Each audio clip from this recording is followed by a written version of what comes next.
What's up, everybody? This is Others99, and I haven't done a video in a long time, so I figured I'd be telling y'all what I'm up to and giving y'all a little info about it. Now, I am sitting in a Sotillo, a public Sotillo in HiSec, because I'm still slowly working through my blueprint collection, because I have a ton of VPCs that I'm just gradually building with and inventing off of, making a bit of dosh. Alright, the main thing I've been doing though to make money has been exploration, and not your typical CovOps, running data and relic sites exploration. I've been running combat sites, and you can actually find a fair few different types of combat sites in HiSec, between the obvious rated DED complexes, the anomalies, and you've got the unrated sites. And it came to me as something to do when this rogue drone event started, because everyone and their dog's piling in for those things, and the rewards on them, I've done a few of them, really aren't that inspiring. There's an off chance you might get a skill booster that boosts your attributes by 10 that lasts 2 days. I'm not impressed. So while they're all running around chasing those, they're leaving all these combat sites open, which means I can go run them. Now I'm showing you my implant set. You can see I'm running a standard set of +3s. They're a few million SPs. If you're running missions, which I'm also doing, you can just get them in the LP store dirt cheap.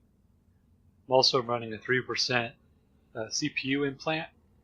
I just happen to have it in this clone's head. I think when I pulled him out of nullsec, because I was running an old scimitar fit that goons used to have, needed an EE603 way back in the day.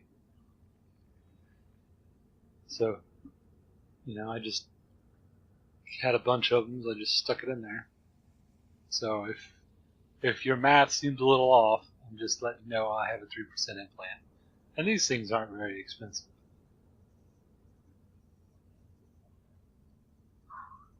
So that shouldn't be a problem. But I'm going to show you a couple of fits I use here. Obviously my corporation hangar with all my sorted blueprints. Now I have a couple. They vary, obviously. You start small, and we'll go for the Jackdaw first. The Jackdaw, obviously the Caldari tactical destroyer. Pretty self-explanatory. It's basically the Corax on PCP.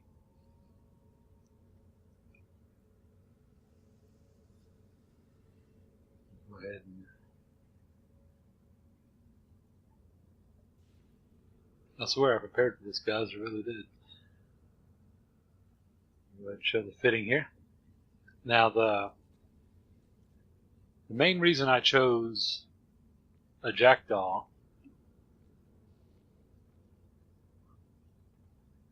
is it gets this roll bonus right here.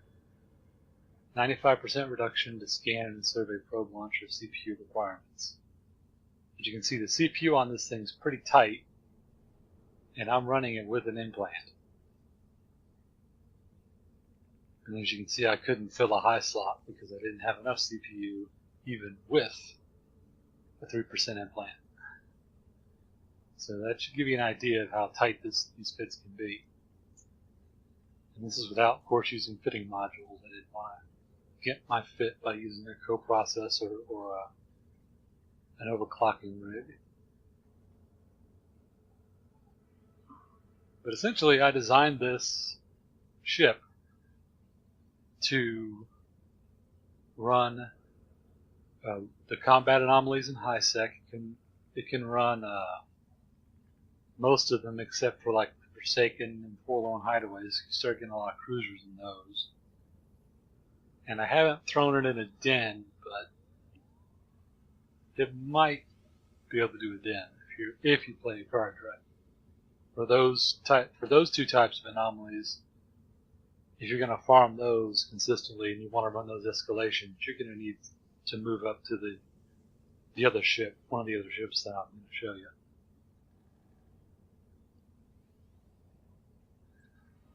And we'll break out the fit here, of course. Now the big strength of the tactical destroyers is that you can switch, of course, modes, and each mode has its own bonuses, which we can see here. Well, when you're traveling, you go into prop mode. When this thing's in propulsion mode with the afterburner on, you can see for me it's cap stable. 700 meters a second with an afterburner. So, not bad. This thing's got some good of them go to. Plus, 66.6% bonus to inertia modifier, which means this thing aligns hella fast. It also warps very fast.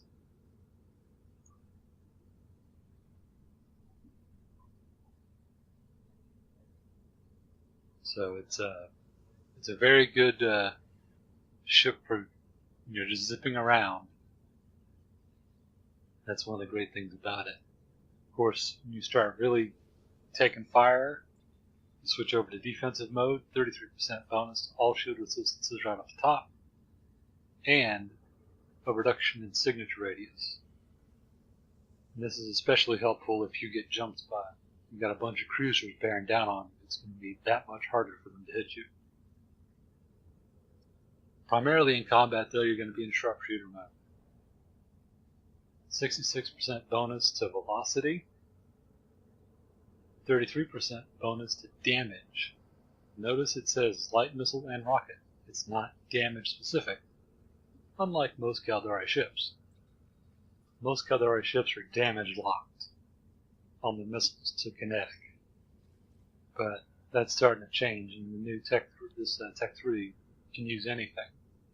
So, Scourge, Inferno, if you really feel ballsy, you can try and run, big rogue drone or Amar sights. I wouldn't recommend it though, because no resistances. This one is geared specifically for, of course, kinetic and thermal. This is geared more towards Caldari and Galente type sights. But, it's got the explosive resist too, so you could load Nova missiles and go down and run this thing in angel space, probably. I haven't tried it yet. But it's a possibility. Let's see. So 100% bonus to signature strength and targeting range, which is going to make it that much harder for the enemy to jam you. Now in sharpshooter mode, I'm using, of course, light missile launcher 2s with Scourge Furies. These are the high damage, but shorter range and bigger explosion radius Tech 2 missiles. These things can get out to 45 kilometers when I'm in sharpshooter mode.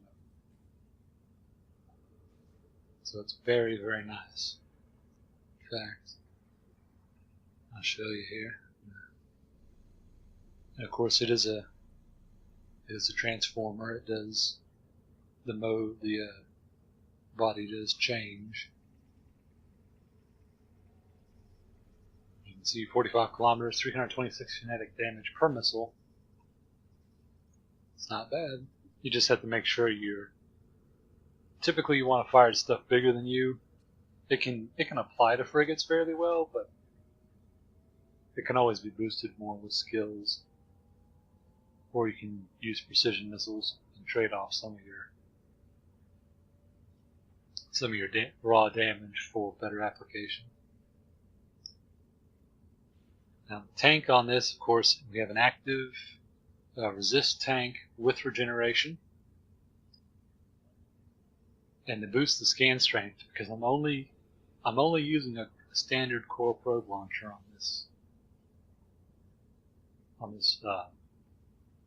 projectile for a couple reasons. First off, core probe, Sisters probe launchers are expensive. One Sisters launcher is like, the cost of this ship. And yeah, quite frankly, no. I like it and all, and it's a nice ship, but I don't run Sisters launchers on anything cheaper than a Tech 2 cruiser. Minimal. Just because, the value disparity is just so great. One of our new members to our corporation was anxious to go out to nullsec and fit and run nullsec combat, nullsec exploration sites, and they're very, very hard to scan down. And he trained into a covert ops. He trained some scanning skills, and I told him, get Sisters probes, because Sisters probes are dirt cheap, but don't get Sisters launcher. It's just too expensive. I mean, it's worth more than the rest of your entire ship combined. Well, he didn't heed my advice. He scanned down a site thinking it was just another, no enemy site. He warped to it, saw spawn containers, and just was on his merry way hacking, but he took too long, and the site blew up because it was a covert research facility, a ghost site. So, of course, he lost his new buzzard, and he lost the Sisters probe launcher, which doubled the value of the loss. And, we kind of, I did say, this is what happens. I mean, you're too new at this to be throwing that kind of money into it. Crawl, walk, run. You can't run from the get-go on anything in Eve, because you will fall flat on your face and it will hurt. It's just the way it goes. But I did augment the scanning capability of the ship. I put on one small gravity capacitor upgrade. Of course, then I got 2 Tech 1 core defense field purgers. I could probably drop one of these and switch for Tech 2, but I wanted to keep the price down for more newly oriented explorers. And, those here, 2 ballistic control system 2s. You can also, if you're low SP, you could just use Tech 1s. I believe you can, Alpha should be of these BCS 2s though, no problem. And we've got the, of course, Shield Power Relay 2. That's another Shield Recharge module. The Shield Recharger 2. I'm using a compact afterburner because if I tried to use anything bigger, I wouldn't be able to fit it for power. Also got a medium shield extender 2 for the buffer.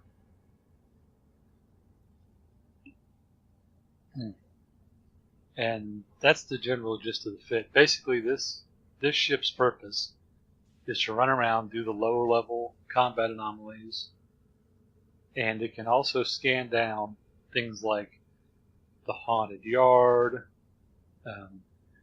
any of the 2-10s. You'll see a lot of 2-10 floating around just because everyone else is in like Ishtars and stuff. They can't do them. The gate won't let them in. The same with some of the smaller unrated complexes, both local pirates and rogue drones. Things like lookouts, things like that. You don't want to put it in something like a Barista's Vigil because that's a little bit above the pay grade for this thing. But you could definitely also swap the kinetic hardener for an EM hardener. And you could swap the missiles for Mjolnir missiles, and you could also take your hand at the rogue drone sights. It'd be something you could do if that was what you wanted.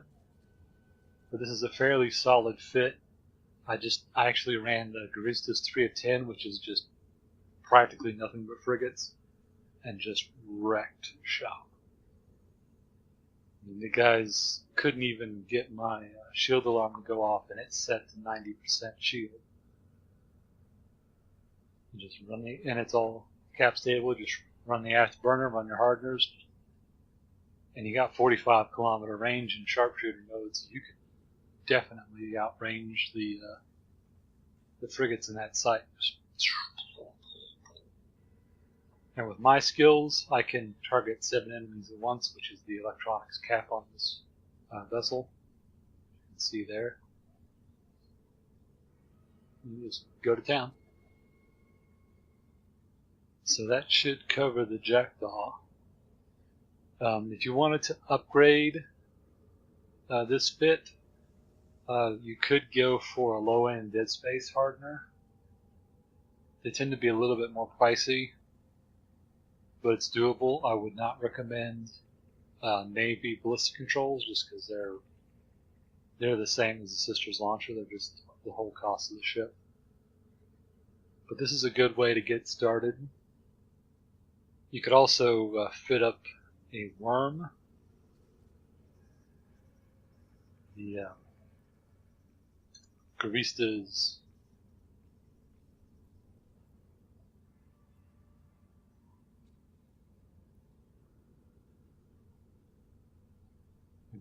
faction frigate. If you fit this up, you'll be damage locked, of course, because all Guristas ships are kinetic and thermal missile damage. However, you'll get, of course, the drones will be ridiculously powerful. They're with 300% bonus to damage and health. So you throw a couple, you'll have enough space for 5. You throw, say, 3 wasps and 2 hobgoblins in there, and just go to town. That'll also get you into the 1 of 10s that come around, like the Pith Robux asteroid site. Tactical destroyer can't get in there, but this guy should be able to. Of course, it's a smaller ship, it's going to be a tighter fit, so you have to really play your cards right with those. I'm perfectly happy with the Jackdaw. And then we have next step up, the Ishtar.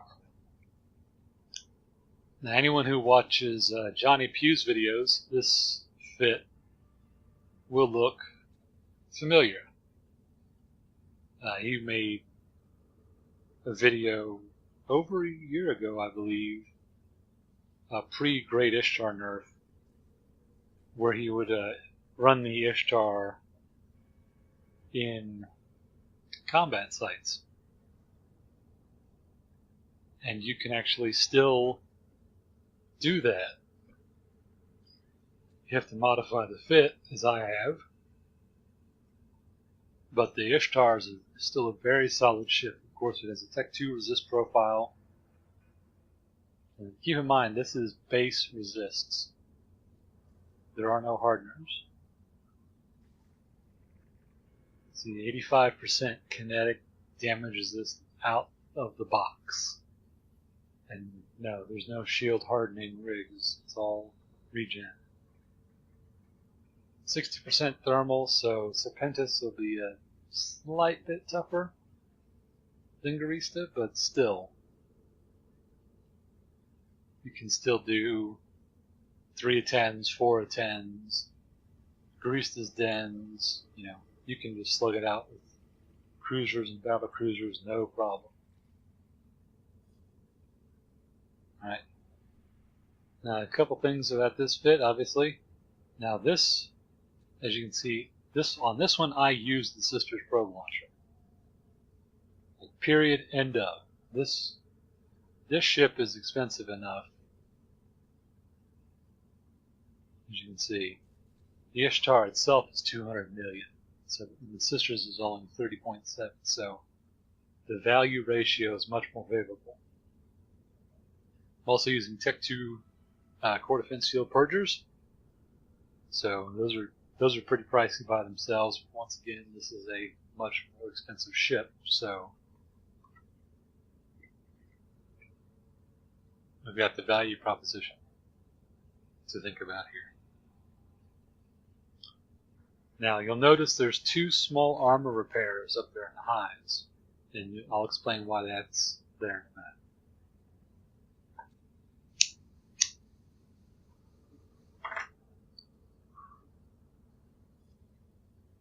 Now we've got a drone link augmenter.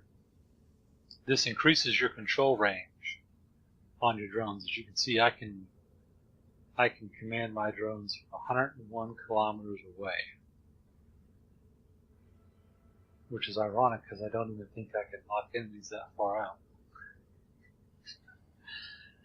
That should give you an idea of what kind of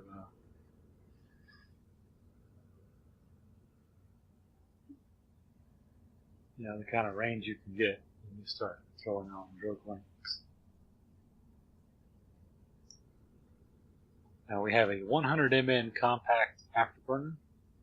Now the original Johnny's original fit was using a Tech 2 100 mn afterburner, but yeah, that thing's just 2 fittings crazy. Because when they changed the slot layout of the Ishtar, they also nerfed the fitting resources. So it's something we had to consider, and we had to make the adjustment. We've got 2 Tech 2 shield extenders. As you can see, so it puts us at 8250 HP. I have, of course, max shield operation skills. Then we regenerate 52 health per second with the core defense field purgers and this shield power relay. Then we have the omnidirectional tracking link with a tracking speed script. Basically, what this does, the Ishtar gets, as you can see, it gets a bonus for sentry drone optimal and tracking speed. And it gets a bonus for heavy drone velocity and tracking. It also gets a bonus to heavy drone HP and damage. And a slightly less bonus for sentry HP and damage. So we want to optimize our fit. So we use heavies as our mobile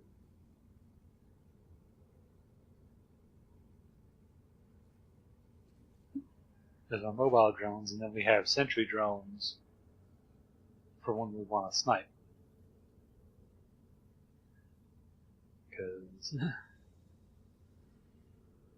you don't with the and actually it sounds off because heavy drones typically don't do too well against like frigates. But like I can load in this tracking speed script, and I can let out my Ogre 2s, and it will just demolish frigates. I mean, like literally 2-shot them. Just not even a question. I only use those, however, when enemies get close. See, I've got Warden 2s, and I've got Guard 2s. Now, if you want to spend a little bit more cash, you can get the Navy variants, but I find that for some reason the Navy ones tend to get hit more. Like the rats seem to be attracted to the Navy drones, but they don't mess with the Tech 2s as much. Plus, if they do aggro them and you can't get them like the ogres back in time, so before you can rep them, because ideally, if you're deploying like sentries, you stay near them, just orbit them. They have a little transversal, and then if one does start getting primary, you just lock it up, put both reps on it, and unless you've got like 30 tech, unless you've got like a bunch of cruisers attacking them, they're typically going to be fine. And if it does get too much for your reps to handle, you can always just suck them in, point a direction, and kick on your afterburner. You can go 1,000 meters a second without having the signature balloon that a warp drive would give you.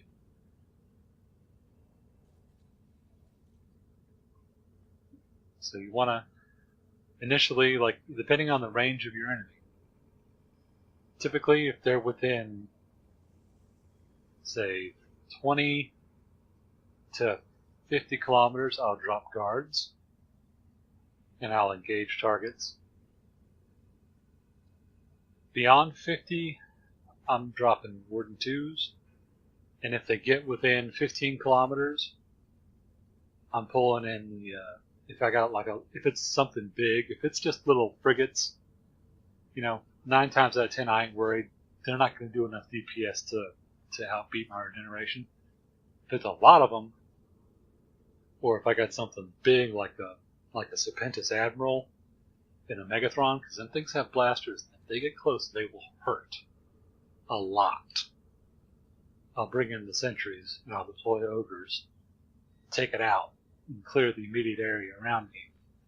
Then I'll put my ship in a stop again, and I'll deploy, guards or wardens, as the case may be. It is important to note, you have this nice buffer, if you're taking a pounding and you're moving with your afterburner, if you're at full speed and you're still, say, taking damage and you're below probably a third health, you should probably formulate an exit strategy. You need to, recall, if you got ogres out, you need to recall them. And if you're moving, you probably have ogres out. You need to recall those drones, you need to align to something. Because even though you're going to be at peak recharge, the minute you get around 10% shield, you're going to start taking armor. And armor and structure on this thing goes quick. So, you pick your battles. You wouldn't really run with this in like a level 4 mission, just because there's a lot of battleships and a lot of firepower being thrown around. So I wouldn't recommend it for that.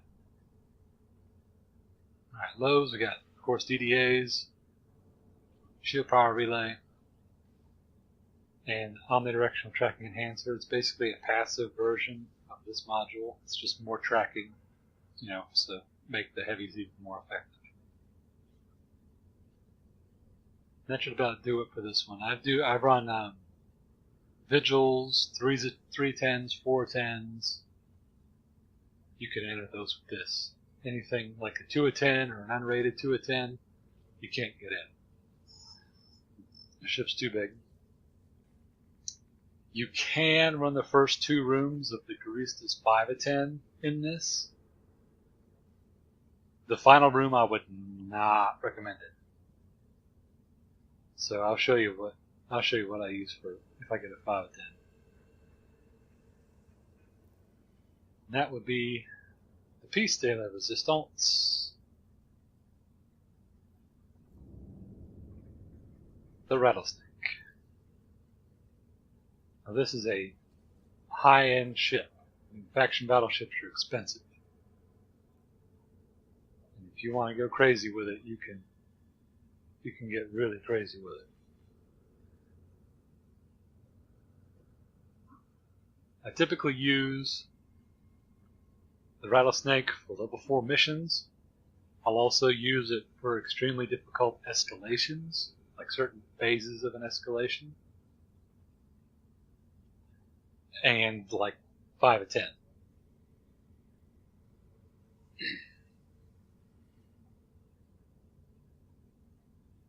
Now,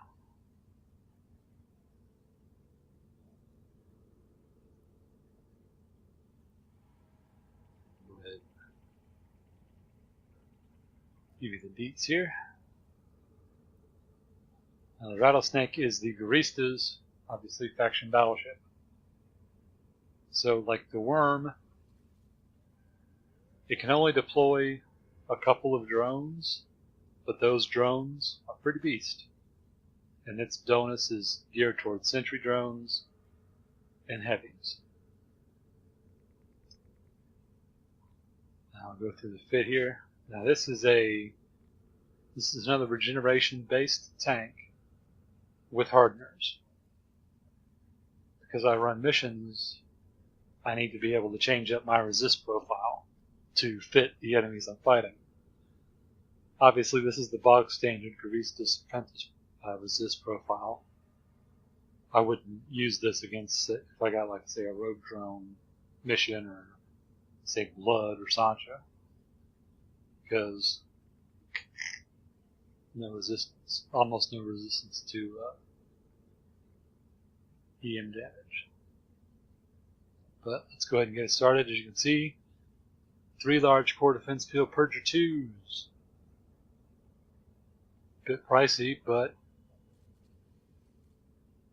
let's face it, 404 million just for the hull, and those are going up because CCP recently changed the drop rates and material requirements for faction battleships. Of course, another Drogeling augmenter.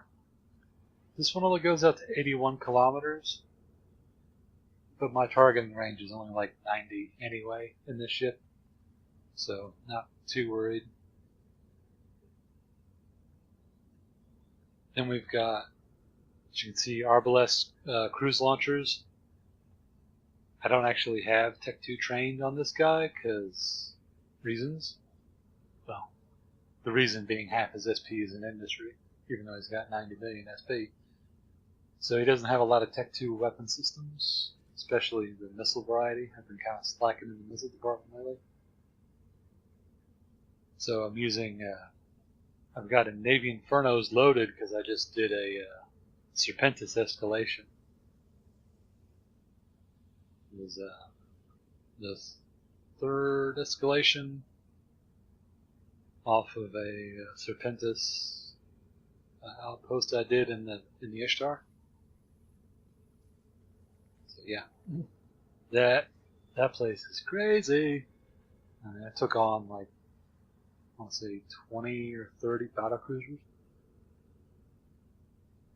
So yeah, I had to bring out and a ton of Tech 2 cruisers. So I just brought out the Rattlesnake and said, I ain't even because I've come out been skin of my teeth the last time I did it in the Ishtar. I'm like, no, I'm just gonna go get the Rattlesnake. So yeah, and of course 128 kilometers. Of course, that's actually beyond my targeting range. So, and I primarily use these against battle cruisers and battleships. They don't apply well to cruisers, especially Tech 2 cruisers, because they have a smaller signature. And forget about frigates, because my missile support skills aren't just not there. I mean, there's a reason that you see golems using like tons of target painters on their ships, because they need it to be able to hit anything. Then we've got, of course, 500mm AMN micro-warp drive, 2 shield extenders, 2 shielded charger 2s, and then a pair of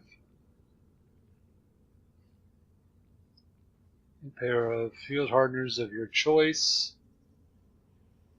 Now I only use these, for example, this these, you notice these Dead Space ones aren't too expensive. 16 is not awful. But if you look at the price for the Dead Space EM hardeners, they're ridiculous. We're talking 70 million as for a module. And it's not even that much better than Tech 2. So if I end up fighting like a rogue drone mission, I'll drop a shield recharger, and I'll put, let's say, a thermal, and then I'll put 2 EM hardeners instead of just one. And I use Tech 2s instead of Dead Space. So I lose a little bit of regeneration, which I already have a ton of, but I gain much more resist, especially since that's the weak spot on this build. Of course, 22,000 HP.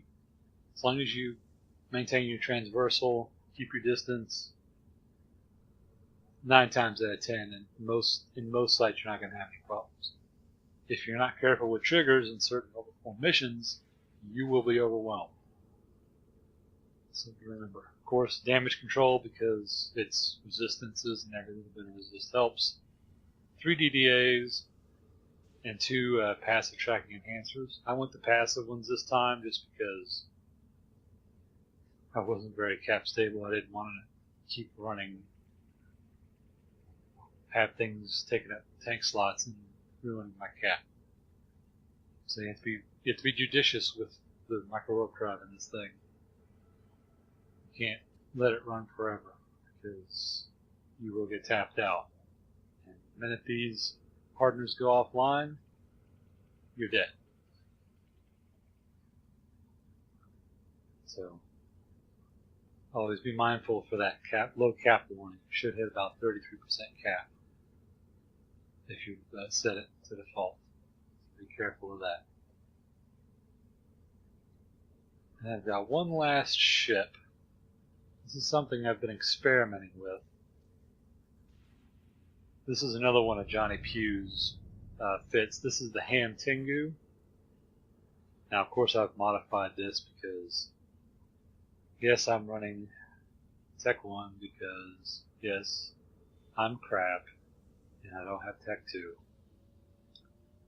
Because, well, 11-day train for advanced hams. I've never really used hams. I was back in the day of the original heavy missile Drake, so I trained those to Tech 2. So yeah. But this is just an updated take on his fit. In fact, I think I copied it fairly close to the mark. So of course we got heavy assault missile launchers with heavy assault missiles. Of course I'm using Navy because I run Navy missions, so I can get Navy ammo forever. Plus it's pretty cheap. And it's actually more effective than Garista's ammo you get off drops. And I'll show you what I mean.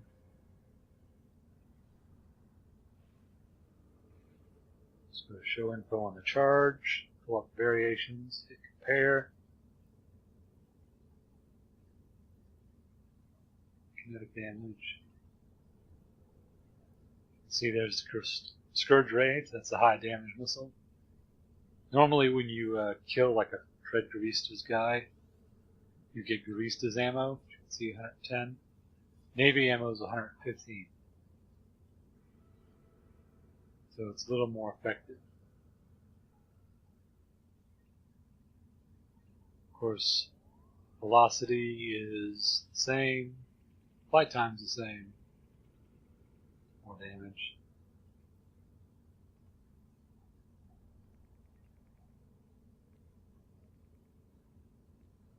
Same explosion velocity.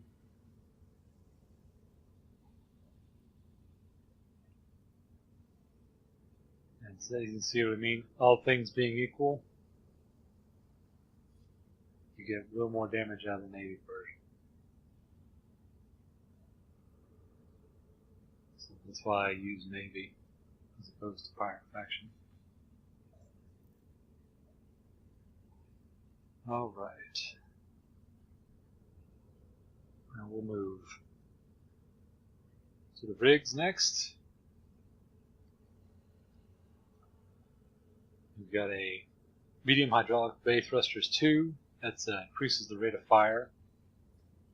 We've got the rocket fuel cache partition, which increases flight time. A capacitor control circuit. It basically increases capacitor regeneration. Then, of course, we've got the subsystems. If you don't run any T3s, you may not know, but unlike a regular ship, which gets bonuses off of its base ship skill, in this case, Color Our Strategic Cruiser, Tech 3s require that you train the, of course, Color Our Strategic Cruiser, and then you have to train the subsystems. And the subsystems provide a bonus based on which one you have mounted.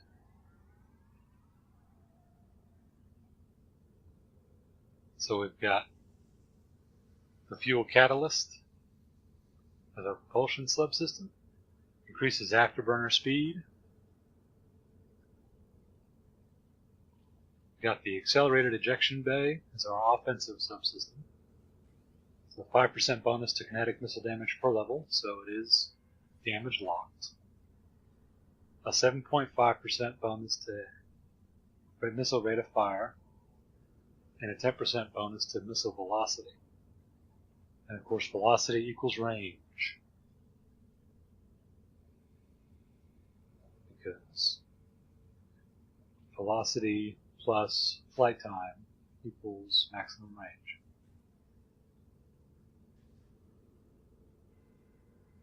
Then for our engineering subsystem, we have the augmented capacitor reservoir, which increases our capacitor capacity.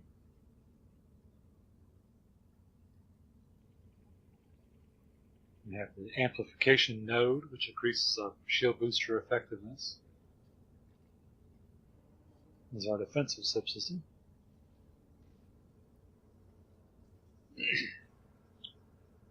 Then we have, finally, the dissolution sequencer, which gives us a bonus to ship sensor strength and targeting range. Another thing to consider when choosing a subsystem is that the slot layout of a Tech 3 is not fixed. Depending on which subsystems you mount determines how many slots of each type you will get. So that's another thing to keep in mind when deciding on a subsystem. Now, some of them are very specialized. For example, there's a covert reconfiguration subsystem that allows you to fit a covert ops cloaking device. There is an interdiction nullifier, which, when fit, allows you to warp through warp disruption bubbles as if they weren't there. You can still be, warp scrambled or disrupted by regular interdiction. It's just the bubble types won't affect you. However, a focused bubble with an infinite point will still work on you. Of course, in the blows, 4 Tech 2 BCSs. Of course, this is a Justum C-Type 10MN afterburner.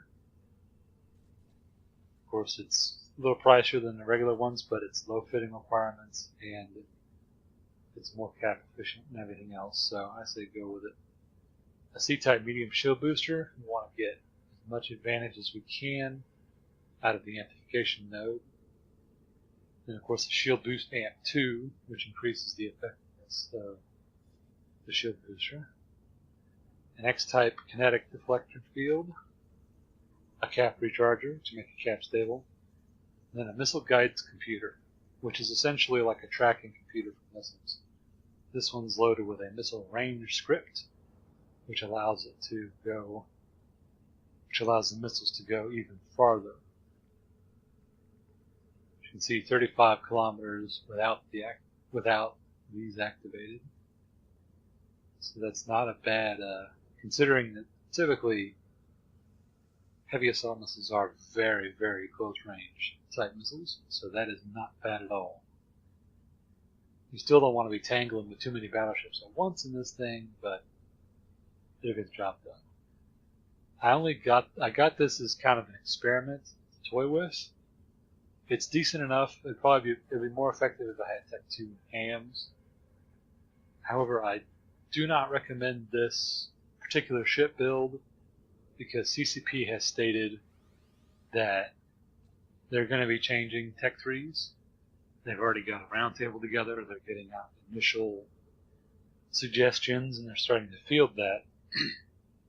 So with that process being underway, I can't in good conscience recommend any Tech 3 cruiser until the rebalance is done and we've iterated on it.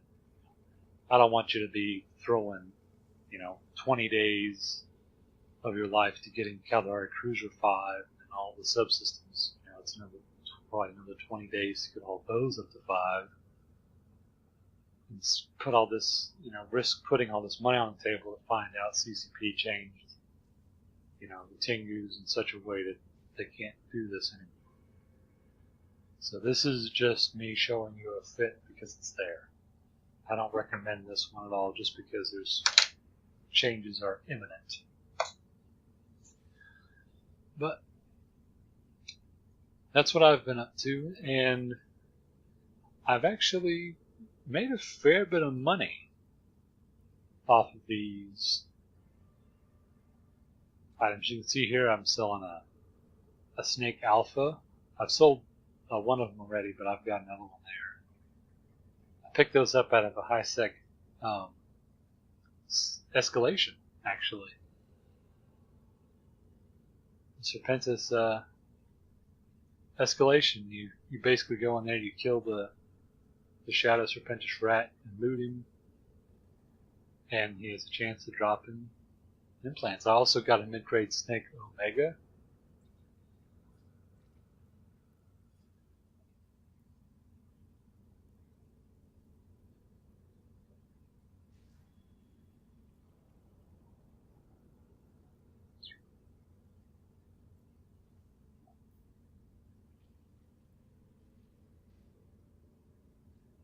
See, I just sold all those gifts.